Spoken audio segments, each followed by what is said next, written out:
അമ്മാ അമ്മാ എടുത്തേക്കാന്ന് കമ്മാന്നായിക്കോട്ട് വരുന്നേ ഈടെയൊന്നൊന്നുമില്ല പോയിക്ക പകൽ വേണ്ടി എല്ലാം നോക്കിയിട്ട് രാത്രി ആകുമ്പോ കക്കാൻ വരെ ഈടുന്നാന്നല്ല കുറ്റിയും പറിച്ച് വരുന്നേ. അമ്മ 2 നാളാ അമ്മ ഷാപ്പിട്ടാച്ച് പശക്കണമ്മ വല്ലതും കൊടുപ്പ. ഈ പെണ്ണുങ്ങൾക്ക് ഇത് പറഞ്ഞിട്ട് മനസ്സിലാകുന്നില്ലേ? ഈടെയൊന്നുമില്ല പോയിക്കോ, എങ്ങോട്ടൊക്കെ പോടേ. ഒന്നുമേ കടിച്ചാച്ച്.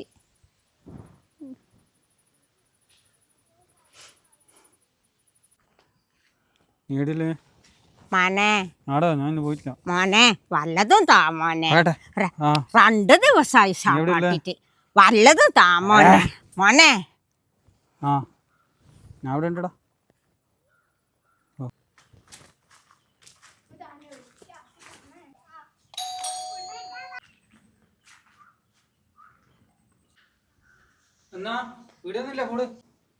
ഇബ്രാഹിം ആരാ വന്നത്? സാറേ അതേതോ നാടോടി പെണ്ണുങ്ങളാണ്. ആ എന്താ വന്നേ? കൊഞ്ച തണ്ണി തരാമ്മ. എന്നാ വെള്ളം കൊടുക്കും. അമ്മന്റെ നാട് എവിടെയാ? അങ്ങ് ദൂര തങ്കാശി.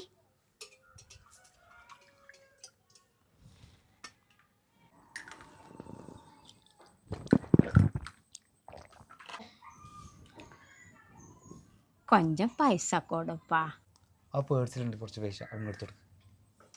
എവിടെയാ അമ്മ ഇപ്പൊ താമസിക്കുന്നത്? മട്ടന്നൂറ്. മുട്ടന്നൂറ്. ആ അമ്മ ഇതാ അവിടെ വെച്ചോ.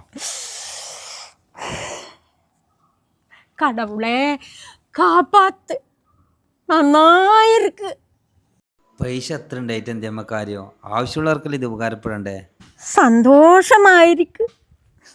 നല്ല കുളന്ത ബെർത്തുമാ. അമ്മേ ഒന്നവിടെ നിൽക്കോ. ഇബ്രാഹിം അമ്മക്ക് എന്നാ വീട്ടു സാധനങ്ങൾ വേണ്ടേ, അതൊന്ന് എടുത്തു കൊടുത്തേടാ. അവർ പെരിയ ആള് താനേ. ഞാൻ എടുത്ത ഡ്രൈവറാണ്. ഓർക്ക് സുഖമില്ലാണ്ട് ഇന്ന് നാളെന്ന് പറഞ്ഞിട്ട് ജീവിക്കുന്നതാണ്, ക്യാൻസറാണ്. അപ്പോൾ സാധനങ്ങളെല്ലാം വരുന്നവർക്കെല്ലാം ഇതേപോലെ എടുത്ത് കൊടുക്കലാണ്. ആമാ അതുകൊണ്ടാണ് മുതലാളി പറഞ്ഞത് അമ്മച്ചിക്ക് എന്നാ വേണ്ട സാധനങ്ങൾ എടുത്തു കൊടുത്തേന്ന്. എനിക്കൊന്നുമേ തേവയില്ല. ഉങ്ങളെ മുതലാളിക്ക് സൗഖ്യമായിരിക്കട്ടെ. കടവുളേ കാപ്പാത്തേ.